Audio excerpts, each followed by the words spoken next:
Importante, aunque haya sido ya estipulado por el señor portavoz, consignar algunos detalles sobre el proceso ciertamente expedito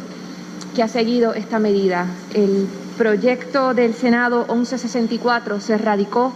hoy a las 9:03 de la mañana, unos minutos más tarde lo tuvimos disponible y ciertamente se trata de un proyecto de gran complejidad y sobre todo de graves e irreversibles consecuencias para la estructura gubernamental en nuestro país. Tratándose de una medida especialmente compleja y especialmente significativa, el mínimo del decoro legislativo exigía que se abriera un proceso de vistas públicas en el que nosotros, que ciertamente no somos expertos en el tema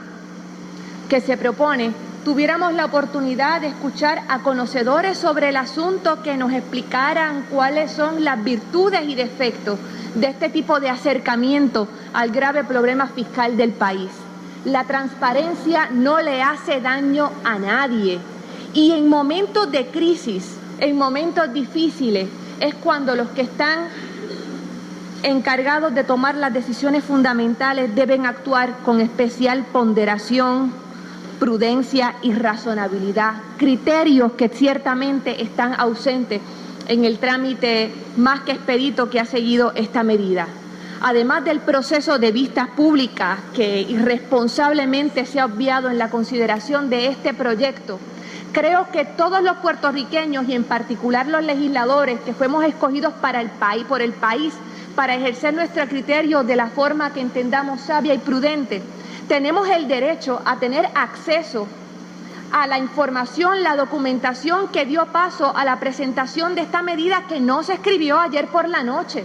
Aquí se ha consignado a través de distintas reseñas en la prensa el hecho de que el país ha pagado sumas astronómicas a compañías consultoras en temas de finanzas y de asuntos gubernamentales como Cleary, Gottlieb y Steam o como Milstein & Company. Y esos informes, si de nuevo queremos hablar de la transparencia tan necesaria para salir del atascamiento económico en que estamos, son informes que deberían haber estado accesibles para los legisladores y para el pueblo de Puerto Rico. Si había prisa en aprobar, si realmente no era un proceso que se pudiera extender por varias semanas, eso tampoco es excusa. Nada impedía que en el día de hoy comenzara un proceso de vistas públicas y que finalizada la sesión ordinaria se convocara una sesión extraordinaria en la que tuviéramos la oportunidad de examinar una medida que hoy yo me atrevo a apostar. La gran mayoría de los legisladores que la suscriben no han logrado leerla en su totalidad y están dependiendo de la versión ilustrada y abreviada que les ha enviado Fortaleza para tener 2 o 3 puntos con los cuales defenderse ante la opinión pública. Una abdicación vergonzosa del poder legislativo, sobre todo cuando esa abdicación se da para reconocerle facultades absolutas a un poder ejecutivo que no se merece esa deferencia. Porque si algo ha quedado claro en lo que va de cuatrenio es que confiar en la sabiduría del gobernador Alejandro García Padilla es una mala determinación. Ciertamente no hemos podido analizar la medida con el detenimiento que merece, pero creo que es importante puntualizar algunos de los elementos que son que resaltan más. Primero, le podemos llamar reestructuración, le podemos llamar alivio, pero esto no es otra cosa que una legislación particular de quiebras. Tanto es así que se reconoce desde la exposición de motivos que básicamente se trata de un trasplante de los artículos de los capítulos 9 y 11 del Código de Quiebra estadounidense y que la jurisprudencia interpretativa de la legislación norteamericana es la que se va a utilizar para dirimir las controversias que puedan surgir. Se conceden ciertas facultades extraordinarias que a mí me parecen no solamente impensadas y escandalosas, son un asalto a las corporaciones públicas y constituyen una manera grotesca, grosera, de desvirtuar el concepto mismo de una entidad pública con un mínimo de autonomía. Para comenzar,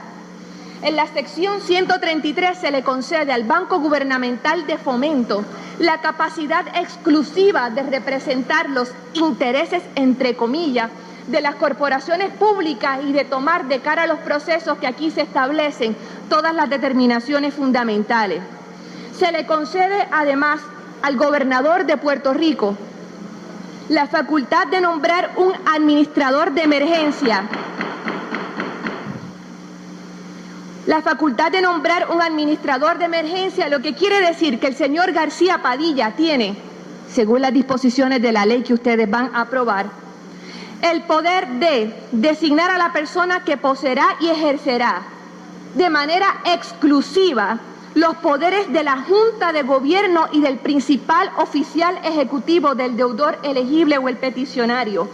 Y los poderes de la Junta de Gobierno del deudor elegible o el peticionario serán suspendidos mientras la administración de emergencia esté en funciones. Si esto no es un golpe de Estado a las corporaciones públicas, que venga Dios y lo vea. Pero no paran ahí las facultades del Ejecutivo, que también podrá en cualquier momento, de manera provisional durante un periodo de suspensión, destituir a los miembros actuales, nombrar, cito, miembros nuevos de la Junta de Gobierno de cualquier deudor elegible o peticionario sin el consejo y consentimiento del Senado.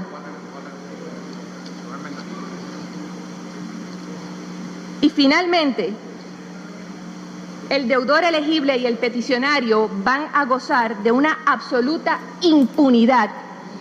El concepto muy curioso articulado es el de cuasi inmunidad, pero lo que quiere decir es que no van a responder, de nuevo citando, a entidad alguna por acciones tomadas o no tomadas en su capacidad y dentro de su autoridad en relación a lo que surja bajo esta ley. Lo que quiere decir que no tendrán que responder por acciones que, según se anticipa también en la medida, van a incluir el descartar de manera absoluta todos los acuerdos laborables, contenidos o no, dentro de un convenio que de alguna manera puedan cobijar o proteger a los empleados públicos. Me parece, repito, absolutamente irresponsable y escandaloso que se tome este tipo de medida de una seriedad enorme, de unas consecuencias importantísimas, concediendo apenas un par de horas para su examen. Y de nuevo, si estuviéramos confiando en la prudencia o en la sabiduría de alguien que en efecto fuera prudente y sabio, quizás la historia sería otra y no tendríamos que hacer los señalamientos de una manera tan vehemente. Pero depositar la confianza en lo que viene de Fortaleza, yo creo que a todas luces es un error imperdonable. No le haría daño, repito, a nadie el que este procedimiento se pudiera conducir de una manera más transparente, de una manera más honesta, de una manera más legítima.